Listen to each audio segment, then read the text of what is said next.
Ahora presentamos la Biblia Hablada, con oración y comentario devocional. Desde avanzapormás.com. Bienvenidos.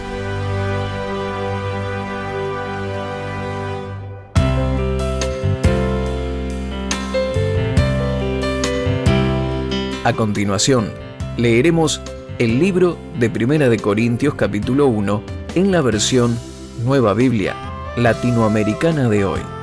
Luego, haremos un comentario devocional y una oración final. Primera de Corintios capítulo 1, Nueva Biblia Latinoamericana de hoy. Pablo, llamado a ser apóstol de Jesucristo por la voluntad de Dios, y Sóstenes, nuestro hermano, a la iglesia de Dios que está en Corinto, a los que han sido santificados en Cristo Jesús, llamados a ser santos, con todos los que en cualquier parte invocan el nombre de nuestro Señor Jesucristo, Señor de ellos y nuestro. Gracia y paz a ustedes de parte de Dios nuestro Padre y del Señor Jesucristo. Siempre doy gracias a mi Dios por ustedes, por la gracia de Dios que les fue dada en Cristo Jesús, porque en todo ustedes fueron enriquecidos en Él, en toda palabra y en todo conocimiento, así como el testimonio acerca de Cristo fue confirmado en ustedes, de manera que nada les falta en ningún don, esperando ansiosamente la revelación de nuestro Señor Jesucristo. Él también los confirmará hasta el fin, para que sean irreprensibles en el día de nuestro Señor Jesucristo. Fiel es Dios, por medio de quien fueron llamados a la comunión con su Hijo Jesucristo, nuestro Señor. Les ruego, hermanos, por el nombre de nuestro Señor Jesucristo, que todos se pongan de acuerdo, y que no haya divisiones entre ustedes, sino que estén enteramente unidos en un mismo sentir y en un mismo parecer. Porque he sido informado acerca de ustedes, hermanos míos, por los de Cloe, que hay discusiones entre ustedes. Me refiero a que cada uno de ustedes dice: yo soy de Pablo, otro, yo de Apolos, otro, yo de Cefas, y otro, yo de Cristo. ¿Está dividido Cristo? ¿Acaso fue Pablo crucificado por ustedes? ¿O fueron bautizados en el nombre de Pablo?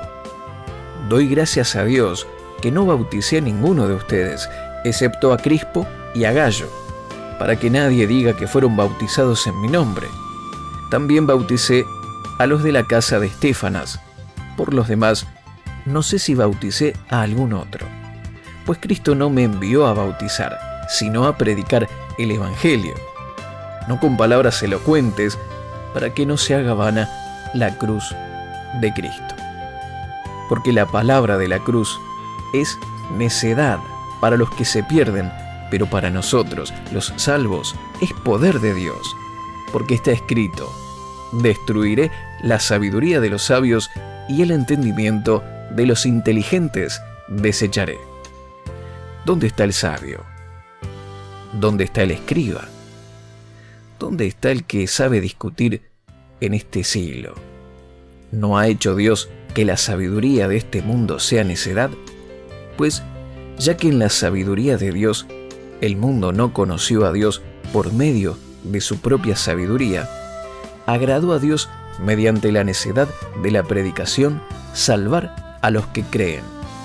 Porque en verdad los judíos piden señales y los griegos buscan sabiduría, pero nosotros predicamos a Cristo crucificado, piedra de tropiezo para los judíos y necedad para los gentiles. Sin embargo, para los llamados, tanto judíos como griegos, Cristo es poder de Dios y sabiduría de Dios. Porque la necedad de Dios es más sabia que los hombres, y la debilidad de Dios es más fuerte que los hombres. Pues consideran, hermanos, su llamamiento.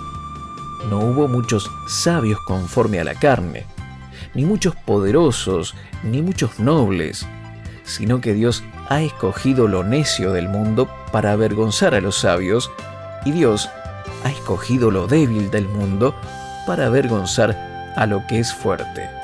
También Dios ha escogido lo vil y despreciado del mundo, lo que no es, para anular lo que es, para que nadie se jacte delante de Dios.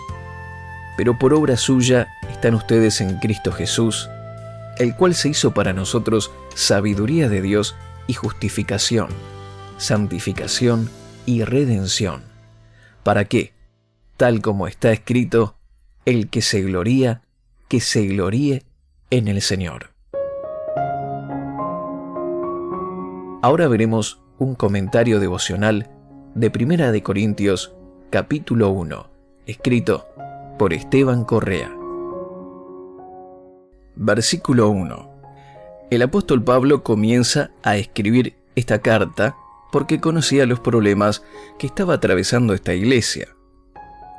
Pablo permaneció con la iglesia de Corinto por 1 año y medio según Hechos 18:11, y ahora se presenta como alguien llamado a ser apóstol por voluntad de Dios.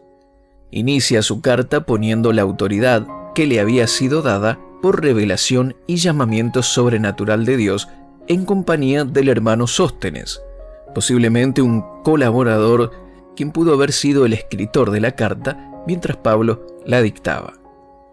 Pablo había sido llamado a ser apóstol de Jesucristo por voluntad del Padre. La palabra apóstol significa enviado. Jesús es quien comisiona y llama, como lo dice Efesios capítulo 4, versículos 10 y 11. El que descendió es también el mismo que ascendió mucho más arriba de todos los cielos para poder llenarlo todo. Y él dio a algunos el ser apóstoles, a otros profetas, a otros evangelistas, a otros pastores y maestros. Pablo es un apóstol llamado por el Señor Jesús luego de la resurrección, a diferencia de los principales 12 apóstoles que convivieron con Jesús antes de su muerte y resurrección. En Hechos 9, del verso 1 al 19, podemos ver cómo fue la conversión y el llamado del apóstol Pablo, quien era también conocido como Saulo de Tarso. Versículos 2 y 3. Si bien la carta está dirigida a la iglesia de Corinto, el énfasis de Pablo continúa en el cuerpo de Cristo como cuerpo espiritual y no solamente local. Pablo nunca se refirió a ninguna iglesia aparte que por el nombre de la ciudad. No existió ninguna otra clasificación más que una cuestión territorial para nombrar a las iglesias en la Biblia, porque la iglesia no es un lugar, ni un edificio. Somos todos los que hemos sido rociados con la sangre de Cristo. Una mirada amplia de la iglesia es importante para poder convivir, amar y respetar a nuestros hermanos en todo el mundo, en todo lugar y cultura. La segunda parte del versículo 2 dice: con todos los que en cualquier parte invocan el nombre de nuestro Señor Jesucristo, Señor de ellos y nuestro. Invocar el nombre de Jesús nos une y trae el cielo a la tierra. Y el verso 3 es una poderosa bendición para todos nosotros: gracia y paz del Padre y del Señor Jesús. Los que invocamos el nombre del Señor Jesucristo hallamos gracia y paz. Versículos 4 al 7.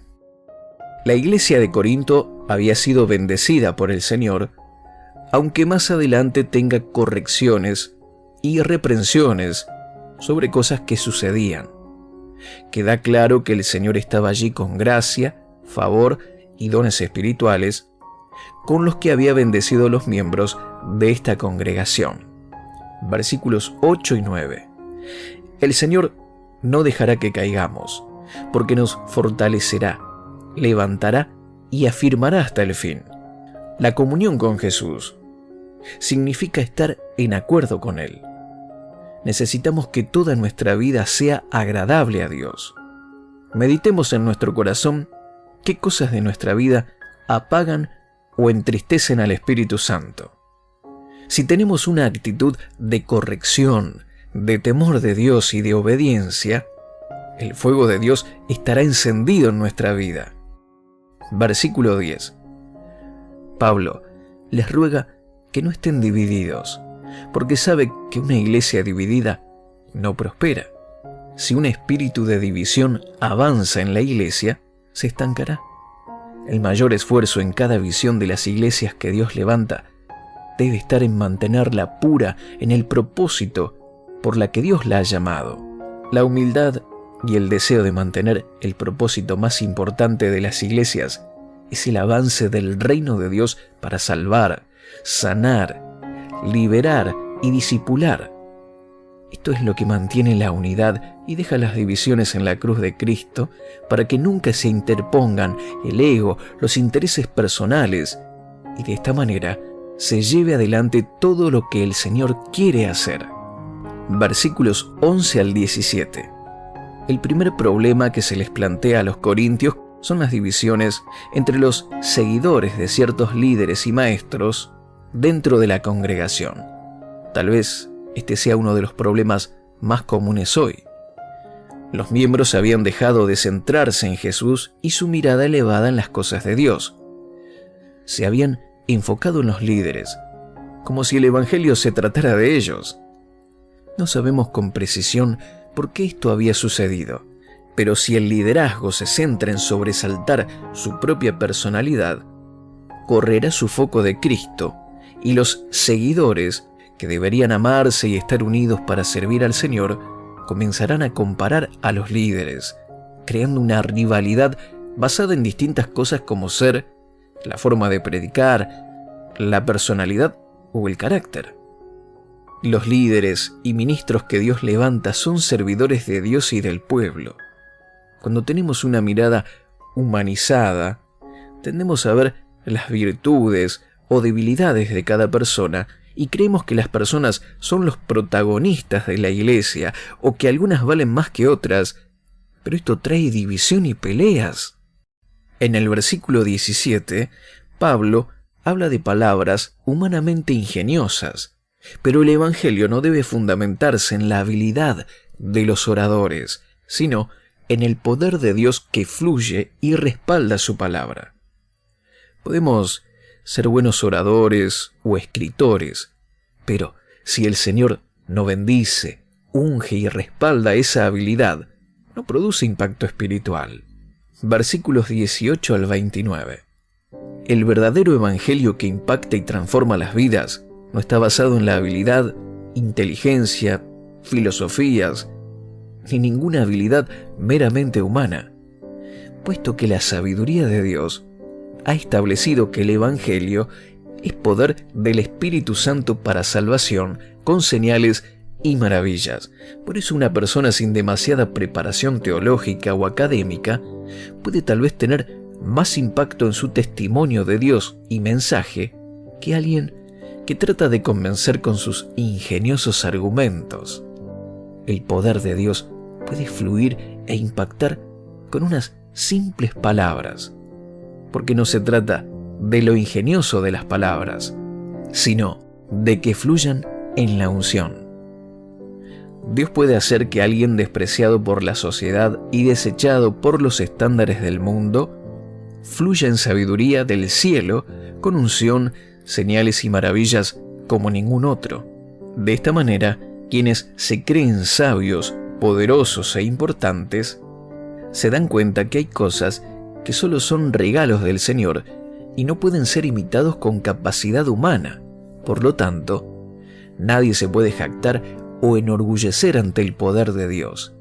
Y aquel que es despreciado según el mundo, tampoco se puede jactar, porque sabe que todo lo que ha recibido es solo por gracia. Nadie se puede envanecer. Todo poderío y ego del hombre queda postrado ante el Todopoderoso. Siempre Dios pone la soberbia del hombre en el lugar donde debe estar. Recordemos que somos su pueblo, su creación, y eso nos mantiene sensatos y humildes. Por eso dice el verso 28 y 29, Dios escogió lo despreciado por el mundo, lo que se considera como nada, y lo usó para convertir en nada lo que el mundo considera importante.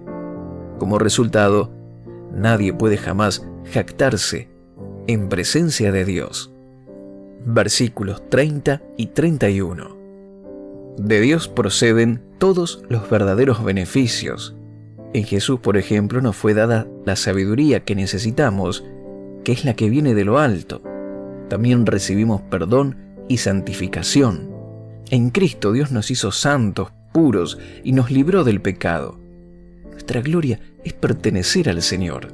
Si queremos jactarnos de algo, podemos hacerlo en que el Señor está con nosotros para respaldarnos, ayudarnos y proveernos. El que se gloría, gloríese en el Señor. Hagamos juntos esta oración basada en 1 Corintios capítulo 1. Padre Celestial, gracias porque nos has llamado con un plan y propósito. Mi vida tiene un llamado y lo cumpliré en el nombre de Jesús. Gracias por hacerme parte de tu pueblo, porque soy el cuerpo de Cristo, la iglesia que has levantado. Tú me santificas y me levantas para cumplir ese llamado. Hazme comprender que soy un bendecido, que tengo toda clase de bendiciones. Me has dado habilidades naturales y dones espirituales para usarlos en favor de la iglesia. Que toda división en mi iglesia sea derribada en el nombre de Jesús. Enfoca nuestra visión en Cristo y en el avance de tu reino, y no en comparar a los líderes que tú levantas. Bendice a mis pastores y líderes espirituales. Úsalos para llevar más almas a los pies de Cristo. Abre mis ojos para que vea conforme a tu reino y no con una mirada meramente humana. Que tu poder se manifieste en mi vida para salvar a los que se pierden. Me mantengo humilde en tu presencia, porque todo lo que tengo procede de ti, y separado de ti no puedo dar frutos eternos. Te alabo, Padre Celestial, porque gracias a que me has unido a Cristo, ahora tengo tu sabiduría. Soy santificado, justificado y redimido. Me glorío solo en tu amor. Pido, creo y declaro todo esto en el nombre de Jesús. Amén.